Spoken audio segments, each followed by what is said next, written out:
Assalamualaikum warahmatullahi wabarakatuh.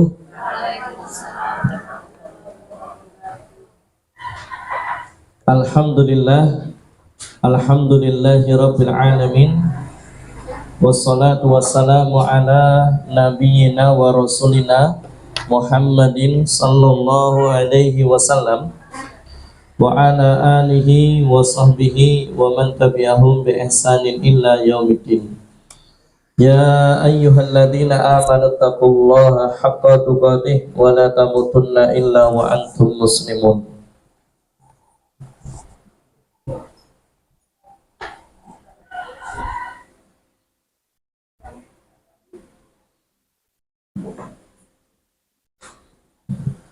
Alhamdulillah, jamaah yang dirahmati Allah Subhanahu wa taala, bersyukur atas banyak nikmat yang Allah limpahkan sehingga pada pagi hari ini, di hari yang penuh berkah Sayyidul Ayyam, kita dikumpulkan di tempat yang senantiasa diberkahi, di majelis yang dimuliakan, yaitu majelis ilmu, melanjutkan pembahasan ruqyah syar'iyyah. Dan karena yang dibahas ruqyah syar'iyyah, maka otomatis juga akan membahas alam jin dan syaitan, karena ruqyah tidak bisa lepas dari alam jin dan syaitan. Kemudian pada hari ini insya Allah selesainya nanti jam 10:04 maksimal, karena kemarin banyak yang keberatan kalau selesainya sampai jam 10:30, bahkan kemarin sampai jam 11 kita. Nggak terasa, saya berdiri 2 jam baru terasanya setelah selesai kok ya pegel-pegel ya. Ternyata 2 jam kita. Kemudian nanti dilanjut dengan konsultasi, boleh ya. Baik jamaah yang dirahmati Allah Subhanahu wa taala, kemarin kita bahas 7 gangguan jin ya. 7 gangguan jin. Masih ada yang ingat enggak? Siapa yang ingat? 7-7-nya siapa yang ingat? Apa? Ya. Yang pertama ain. Ya. Ini.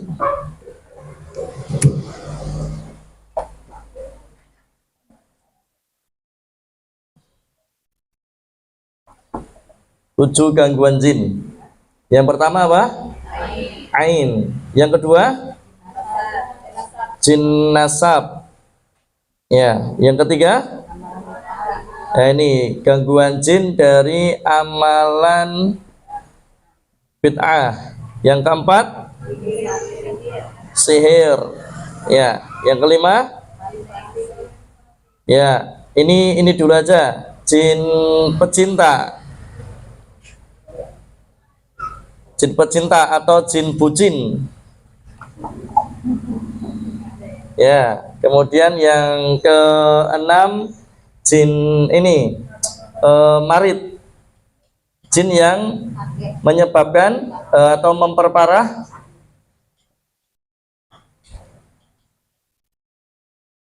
sakit. Nah, baru yang ketujuh jin fasik atau dolim ya. Ini 7 gangguan jin. Jadi nanti gini, kalau ada orang yang datang konsul ke peruqyah, ada orang yang datang konsul ke peruqyah, maka nanti peruqyah itu akan mendiagnosa atau mendiagnosis dulu. Maka biasanya peruqyah ini akan banyak tanya, dan yang konsultasi jangan sampai risih dengan pertanyaan peruqyah. Kenapa peruqyah ini perlu mempertanyakan banyak hal? Tujuannya untuk kemudian apa? Menyimpulkan pasien itu arah gangguannya kemana. Ya, pasien itu arah gangguannya kemana. Contoh, gejala jin nasab dengan jin gejala jin nasab dengan gejala jin pecinta itu hampir mirip. Maka peruqyah itu betul-betul harus detail. Ini nasab atau pecinta. Sebab nanti begitu salah, yang terjadi apa? Kalau dokter diagnosisnya salah, ngasih obatnya salah. Lah kalau peruqyah, kalau salah mendiagnosis, otomatis ayat yang dibacakan juga salah. Contoh, orang kena jin pecinta, ternyata dia kena jin pecinta atau jin bucin, jin mahabbah. Peruqyah salah menyimpulkannya jin nasab. Otomatis ayat yang dibacakan ayat-ayat yang terkait dengan jin nasab, padahal dia sebetulnya kena jin bucin. Akhirnya apa? Ya nggak sembuh, gangguan terus. Yang sehingga Ustadz, saya kok habis diruqyah gini lagi, habis diruqyah gini lagi, habis diruqyah gini lagi. Ya karena kesimpulannya salah. Harusnya jin bucin tapi diruqyah dengan cara atau dengan ayat-ayat jin nasab, ya nggak sembuh. Ya. Orang ini atau si pasien ini, jadi kan gini Bu, ada pasien itu yang datang konsultasi, tapi sebetulnya dia itu sudah mengarahkan jawaban si peruqyah. Jadi ketika pasien datang itu sebetulnya di otaknya dia itu sudah ada kesimpulan sendiri bahwa saya ini kena sihir. Akhirnya ketika peruqyah ini tanya atau ngobrol gitu, si pasien itu sudah mengarahkan peruqyah ke arah supaya peruqyahnya bilang kalau sihir betulan. Ya, jangan menyimpulkan seperti itu. Jangan menyimpulkan sendiri. Ya, banyak kami temui yang pasien itu ketika konsultasi sebetulnya di otaknya dia itu sudah punya jawaban, yang sehingga ketika ditanya atau ngobrol sama peruqyahnya itu diarahkan sesuai dengan pikirannya. Jangan.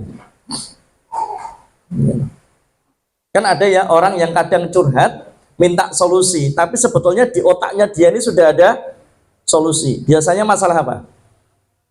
Masalah keluarga. Di otaknya dia itu sudah ada kata cerai, Bu. Ya, di otaknya dia itu sudah ada kata cerai.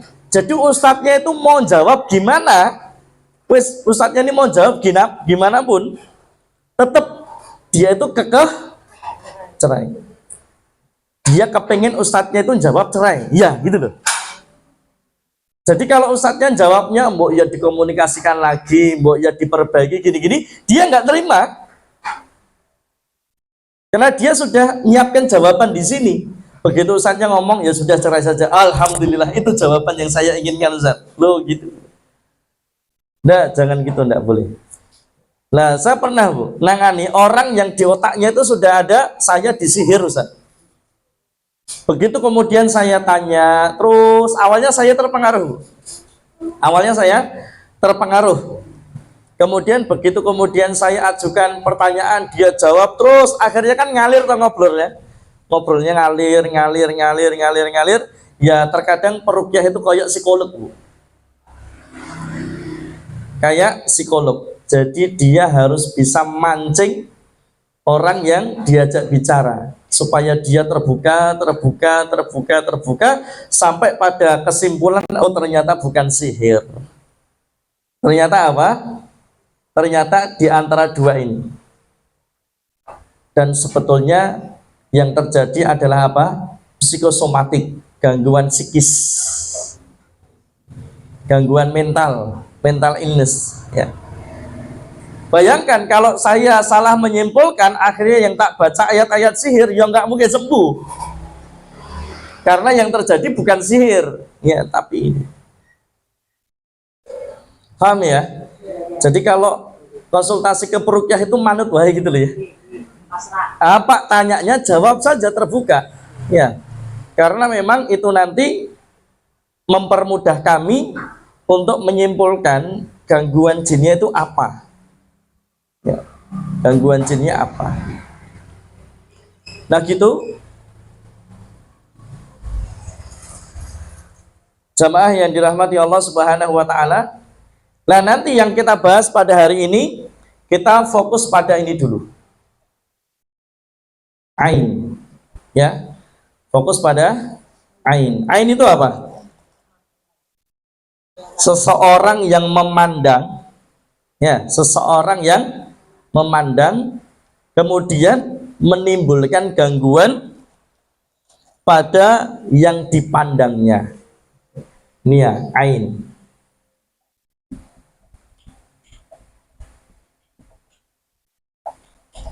Seseorang yang memandang apapun ya,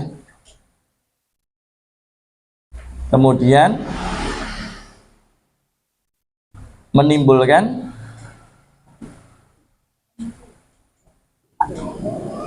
gangguan yang dipandangnya.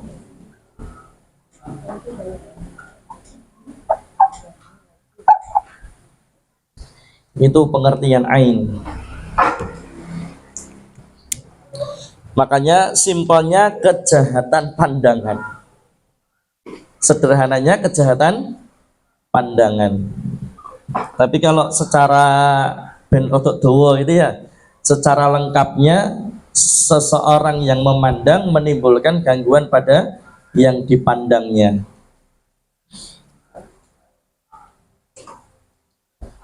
Nah, jamaah yang dirahmati Allah Subhanahu wa Ta'ala, al-ainul haq, ain itu benar-benar ada. Ya. Ain itu benar-benar ada. Dan bahkan walau kana syai'un sabaqal qadara sabaqathul ainu wa idas tughsiltum faghsilu.